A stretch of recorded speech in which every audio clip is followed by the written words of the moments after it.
বাবা, আমি আপনাকে পুঁটি মাছের শুটকি আনতে বলেছিলাম, চাপা শুটকি তো আনতে বলিনি।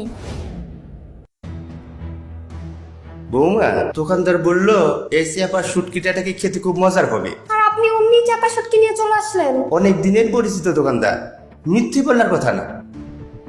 সে বলেছে এই চেপা শুটকিটা নাকি পঞ্চগড় থেকে এসেছে। পঞ্চগড়ের চেপা শুটকি সহজে পাওয়া যায় না বৌমা। আগে একবার যে চেপা শুটকি রান্না করলে আশেপাশের 10 বাড়িতে তার গ্রাম যেত, কিন্তু এখন যে শুটকি রান্না করে সে নিজেই বোঝে না যে শুটকি রান্না করছে। শুটকির যদি গ্রামই না পাওয়া যায় তাহলে সেটা কেমন শুটকি? বাবা, আপনি কি রেখে কি বলছেন? আমি আপনাকে পুঁটি মাছের শুটকি আনতে বলেছি, আপনি চাপা শুটকি কেনই বা আনতে যাবেন? আচ্ছা ঠিক আছে বাবা, আপনার চাপা শুটকি পছন্দ হয়েছে, আপনি নিয়ে এসেছেন, কোনো সমস্যা নেই। সাথে পুঁটি মাছের শুটকি ঠিকঠাক দেখে এনেছেন তো? ভাবলাম চেপা শুটকি তো নিলাম, আবার পুঁটি মাছের শুটকি নিয়ে কি হবে? এত শুটকি মাছ তেলে নষ্ট হবে না? বাবা, আপনি করেছেনটা কি? আমি আপনাকে বাজারে পাঠালামই তো পুঁটি মাছের শুটকির জন্য। পুঁটি মাছের শুটকি দিয়ে আমি একটা রেসিপি বানাচ্ছি, আমার তো ওটাই লাগবে তাই না? এখন তো আর পুঁটি মাছের শুটকির রেসিপি চাপা শুটকি দিয়ে বানানো যাবে না। বলুন, বানানো যাবে? আপনি একটাবার চিন্তা করে দেখবেন না বাবা, আমরা বাসার কেউই তো শুটকি মাছ খাই না, তারপরেও আপনাকে পুঁটি মাছের শুটকি আনতে বলেছি কারণ আমার একটা প্ল্যান আছে। এখন আপনি চাপা শুটকি নিয়ে এসেছেন, আমি রেসিপিটা কিভাবে বানাবো বলুন তো? বাবা, আপনার বয়স কি খুব বেশি হয়ে গিয়েছে? এখনই যদি সবকিছু ভুলে যান তাহলে সামনের দিন তো পড়েই আছে। বৌমা, রাগ করো না, এরপর আর এমন হবে না। তুমি যেটা বলবে সেটাই নিয়ে আসবো। আচ্ছা ঠিক আছে, মরিচ নিয়ে এসেছেন? মরিচ? মরিচ এনেছি বৌমা, এই যে মরিচ। বাবা, এগুলো আপনি কি এনেছেন? খুব ভালো মরিচ, দোকানদার বলেছে অনেক ঝাল হবে। বাবা, আমি আপনাকে শুকনো মরিচ আনতে বলেছিলাম। শুকনো মরিচ আনতে বলছিলে? বাবা, আজকাল আপনি সবকিছু ভুলে যাচ্ছেন কেন? তাহলে আর কি করা যাবে, শুকনো মরিচ পরে আনতে হবে। শুকনো মরিচ দরকার আমার এখন, আপনি পরে নিয়ে আসতে চাচ্ছেন। পরে নিয়ে আসলে আমার রান্নাটা কি করে হবে বাবা বলুন? বৌমা, মনে ছিল না, তুমি রাগ করো না। বাসায় কতগুলো কাঁচামরিচ পড়ে আছে আপনি জানেন? ভুলে এনেছেন তো এনেছেন, কিন্তু এতগুলো কাঁচামরিচ একসাথে কেন আনতে গেলেন? আজকে একটু দাম কম ছিল তো, তাই ভাবলাম বেশি করে নিয়ে যাই। দামে কম পেলে কি প্রয়োজনের থেকে বেশি কাঁচামরিচ নিয়ে আসবেন? আপনি 2 দিন আগেও আধা কেজি কাঁচামরিচ নিয়ে এসেছেন, সেটা কি আপনার মনে আছে? 2 দিন আগে আধা কেজি মরিচ নিয়ে আসছিলাম। আপনি সবকিছু ভুলে যান বাবা, কি আর করার, এখন কাঁচামরিচগুলো পরে পরে নষ্ট হবে। মরিচের কথা বাদ দিন, আলু নিয়ে এসেছেন? কি বাবা, আলুটা কি নিয়ে এসেছেন নাকি সেটাও ভুলে গিয়েছেন? আলু নিয়ে এসেছি বৌমা, বের করে দেখাবো? না না থাক, দেখাতে হবে না। পটল এনেছেন? এনেছি বৌমা, ঢেঁড়স? এনেছি। ঢেঁড়স কি বুড়ো বুড়ো শক্তগুলো নিয়ে এসেছেন? আপনাকে তো দোকানদার যা দেয় তাই নিয়ে চলে আসেন। না না বৌমা, এই যে বৌমা ঢেঁড়স, একদম কচি। নিশ্চয়ই দোকানদার বলেছে।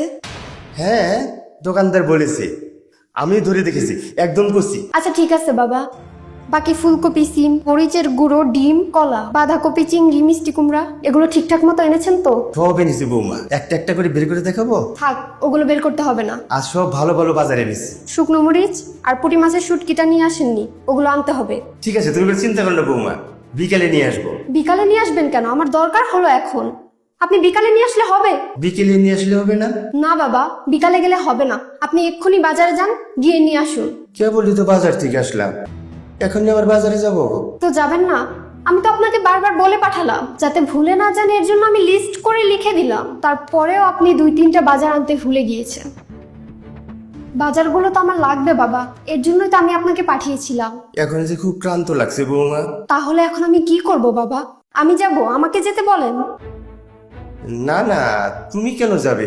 বাসায় আছি তো আমি আর আপনি, আপনার ছেলে তো সারাদিন অফিসে থাকে, এখন আপনি যদি না যান তাহলে তো আমাকেই যেতে হবে, তাছাড়া তো আর কেউ নেই।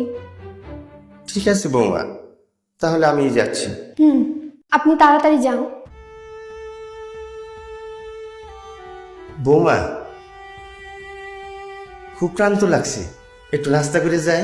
নাস্তা তো এখনো বানাইনি বাবা, বানাচ্ছি। ও, এখনো তাহলে নাস্তা বানাওনি? আপনি বাজার নিয়ে আসতে আসতে নাস্তা হয়ে যাবে, আপনি এসে করতে পারবেন, আপনি বাজারটা নিয়ে আসুন। কাল রাতে দেখলাম ফারাবি দই নিয়ে এসেছে, দই তো এখনো খাইনি বৌমা।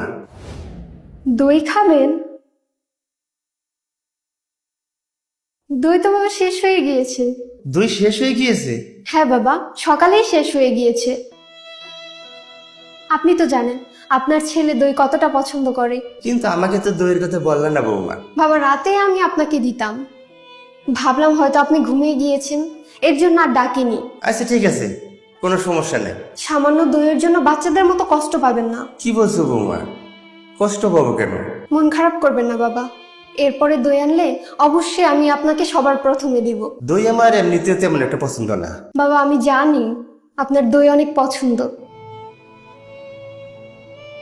আপনি যান বাবা, তাড়াতাড়ি বাজারটা শেষ করে আসুন। ঠিক আছে বৌমা, আমি এখনই বাজারে যাচ্ছি। বৌমা, তোমার জন্য একটা জিনিস এনেছি। কি এনেছেন বাবা? বাজারে দেখলাম গরম গরম জিলাপি বানাচ্ছি, তাই জিলাপি নিয়ে এসেছি। আপনি আবার জিলাপি আনতে গেলেন কেন?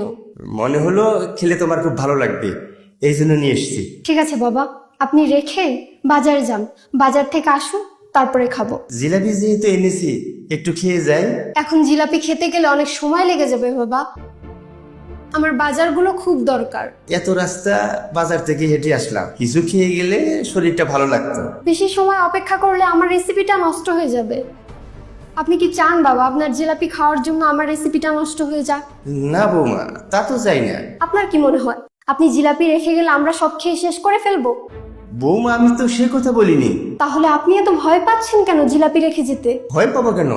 ভয় পাচ্ছি না তো। তাহলে রেখে যান, বাজারের ব্যাগটা রেখে আবার বাজারে যান।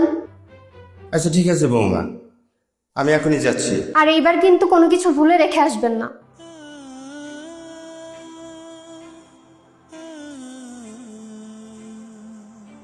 বাবা শুনুন, আজকে হাতে টাকা খুব কম, তাই বলছিলাম রিক্সা নেবার দরকার নেই, আপনি বাজার অবধি হেঁটেই চলে যান।